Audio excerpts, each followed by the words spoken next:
I was 17, and I thought I was in love. Her name was Celine. She had that kind of quiet beauty that made you second-guess everything you thought you knew about confidence. We weren't perfect. There were arguments, misunderstandings, and long silences that hurt more than raised voices ever could. But I still believed we were real. I held on to that with everything I had. Because when you're that young and that deep in something, love feels like the only thing keeping you together. Until the day I found out she was cheating on me. I'd suspected it for a while. The sudden distance, the unanswered texts, the way she looked right through me when we were alone. But I wanted to be wrong. I prayed I was wrong. Then, there it was. Proof. Messages. Pictures. A gut punch so sharp I forgot how to breathe. I confronted her. I didn't scream or break things. I just wanted answers. I wanted the truth. Instead, she gave me the one thing I never saw coming. A lie. A devastating, life-ruining lie. She told her parents I forced myself on her. Told the school. Told the police. And just like that, my name became a stain no one wanted to touch. I remember the knock on my front door. The way my mom's face turned white. The handcuffs. The ride in the back of the police car. The whispers. The stares. Everything happened so fast, I couldn't even speak. I kept waiting for someone to believe me. My parents. My siblings. Anyone. But no one asked for my side of the story. And that silence, it hurt worse than her lie. They took me straight to the station. I remember sitting in that cold, steel room, my hand shaking, the fluorescent lights humming above me like some kind of cruel soundtrack. An officer, one I'd seen at my school events before, leaned across the table and looked at me like I was already guilty. "Just tell us what you did, Nico," he said. "Not if I did anything. Just what?" I kept saying, "I didn't do it." Over and over. But the words felt small, powerless, like trying to whisper over an avalanche. They booked me, took my fingerprints, mugshot, held me overnight. I didn't sleep. Couldn't. Every time I closed my eyes, I saw Celine's face, not the girl I thought I loved, but the one who destroyed me with a single sentence. The next morning, my parents came. My father couldn't even look at me. My mother cried, but not the way I expected. She cried like someone had died. And maybe, in her mind, I had. She didn't ask if it was true. She didn't ask anything. She just whispered, "Why would you do this, Nico?" That broke me more than the cell bars ever could. At school, my name spread like wildfire. Friends stopped answering my messages. Teachers kept their distance. My siblings wouldn't talk to me. It was like someone had drawn a black line through my name and erased who I used to be. The court date came quickly. They charged me formally. I stood there in that courtroom in an ill-fitting suit. My knees weak, my voice barely audible. Not guilty, I pleaded. But it didn't matter then. Not yet. Because even if I walked out of court a free man, I already knew the sentence had begun. The trial dragged on for months.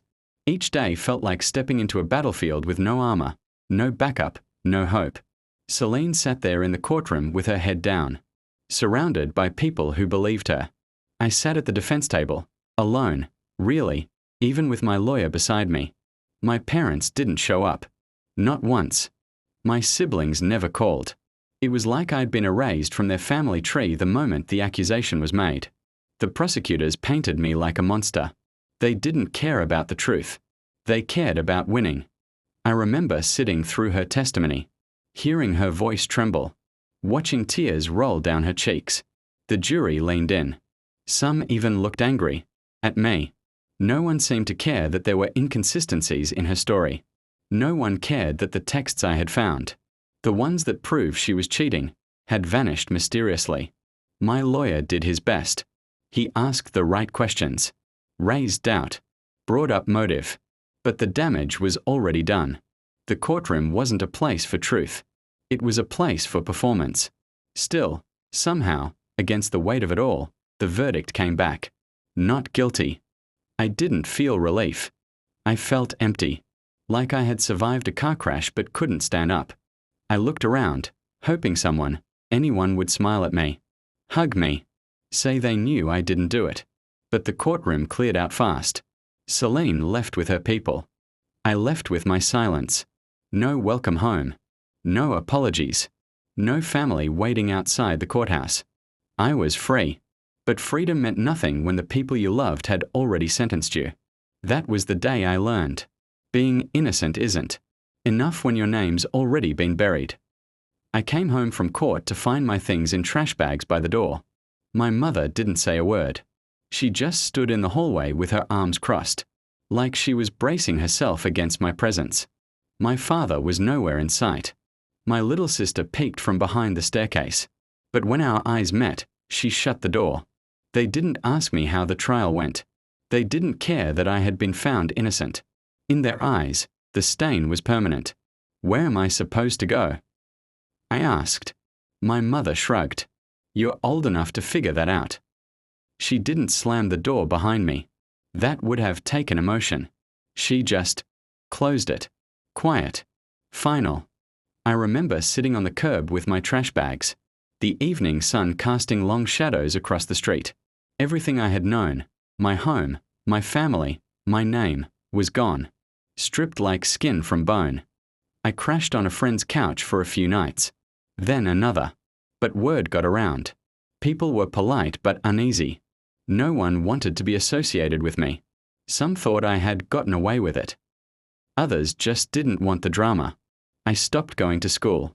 What was the point? Teachers looked at me like a cautionary tale. The whispers were louder than ever. My diploma didn't feel worth the shame. Then, one night, as I scrolled through my dead phone, I found an old message from Althea. She lived across the world in a country I could barely pronounce back then. Luzviminda. We had stayed in touch loosely after a summer exchange years ago. I hadn't spoken to her in months. But that night, I messaged her one word. Help. Her reply came within minutes. Althea didn't hesitate. She didn't ask for details. She didn't question my innocence. She just said, "You can stay with my family. We'll figure it out." I stared at her message, not even realizing I was crying. After months of silence, rejection, and isolation, someone saw me. Not as a rumor. Not as a criminal. Just as Nico. I sold what little I had, an old bike, a gaming console, a few clothes. Scraped together enough for a one-way ticket to Luzviminda, a country most people back home couldn't even find on a map. But to me, it sounded like hope. When I boarded that plane, I was still 17. No college, no plan, no support. Just a backpack, a half-broken heart, and the echo of everything I'd lost. Althea met me at the airport with a handmade sign that said, "Welcome home." It broke me. Her parents didn't speak much English, but they smiled when they saw me. Her father gave me a pat on the back and a bowl of hot soup before I even sat down. Her mother handed me a blanket and called me Anak, child in their dialect. That night, for the first time in nearly a year, I slept without fear. In Luzviminda, no one knew my name. No one whispered when I walked by. I could breathe. Althea helped me enroll in a small community college. I started working part-time at a printing shop. It wasn't much, but it was mine. Day by day, I began rebuilding, learning to trust again, to believe that life hadn't ended back in Los Rios. Sometimes I'd stare out at the ocean, wondering how something so broken could float this far. But maybe broken things don't sink when they've got enough will to swim.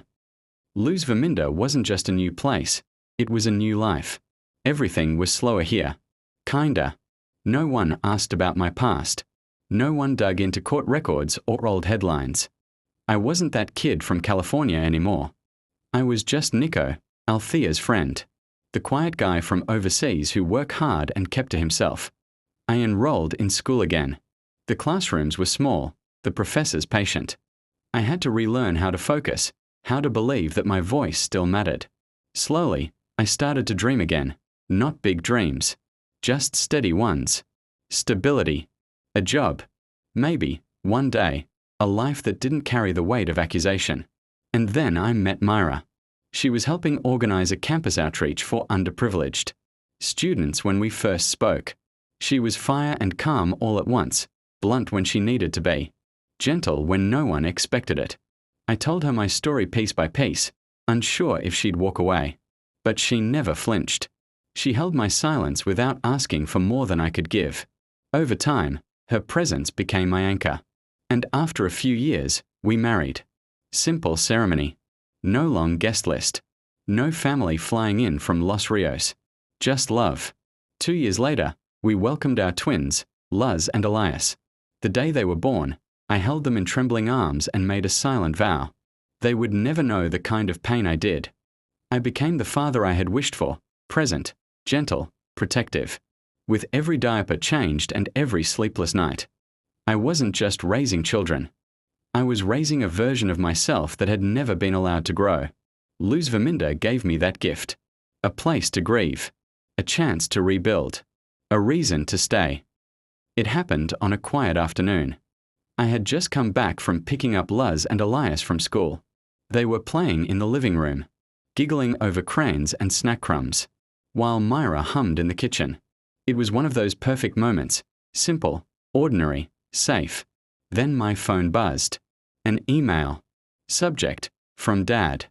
I stared at it for a long time, my thumb hovering over the screen. My chest tightened. I hadn't heard from my father, or anyone from the Alvarezes, in 9 years. Not a call. Not a birthday message. Not even a word after the trial. But now. Hi, Nico. We've been thinking about you. We'd love to reconnect. Maybe even visit if that's okay. Things are different now. Different. That word bounced around my head like an echo I didn't ask for. I didn't know if I wanted to scream or laugh. Different. Where were they when I was 17 and sleeping on floors? Where were they when I stood in court alone? When I fled the country like a fugitive, not because I was guilty, but because no one believed I wasn't. I closed the message without replying. But the damage was done. That night, I couldn't sleep. Memories came rushing back, Celine's voice trembling on the stand. My mother closing the door without a word. The silence from my siblings when I begged them to just ask for my side. Myra noticed. She held me in the dark, saying nothing. Her silence was comfort, not absence. The kind that said, you don't have to explain. I'm here. Still, something had shifted. The past was no longer behind me. It was knocking again. I didn't reply to the email, but I read it every day, sometimes twice. I hated that it still had that power over me, just a few lines of digital words, but they wrapped around my chest like a noose I thought I'd already loosened. Myra never pressured me. She just asked, what do you need? And honestly, I didn't know. Forgiveness? Closure? A time machine? A week later, my sister messaged me on social media. Her account had been quiet for years, but suddenly she was posting photos of family get-togethers. My younger brother's graduation. My mother's birthday. My father smiling with his arm around my cousins, like nothing ever broke us. She wrote, we miss you. Mom talks about you all the time now. She regrets everything. Can we talk? Now she talks about me. Where was that voice when I was 17? With police lights painting my bedroom walls? Where was that regret when I sat in court with no one behind me? A war broke out in my heart, 2 strangers fighting over my future. One was the version of me that still longed to belong. To hear someone say, I'm sorry, and I believe you. The other had scars too deep to risk being reopened. Myra told me, you can forgive them, but that doesn't mean you have to let them in. It hit me hard. I always thought forgiveness meant unlocking the door, letting them back into my life, back into my kids' lives, back into the peace I had fought like hell to build. But maybe forgiveness isn't a welcome mat. Maybe it's just me choosing not to bleed from the same wound twice. The thing about family? It's supposed to mean forever. But I learned that blood can abandon you long before strangers ever would.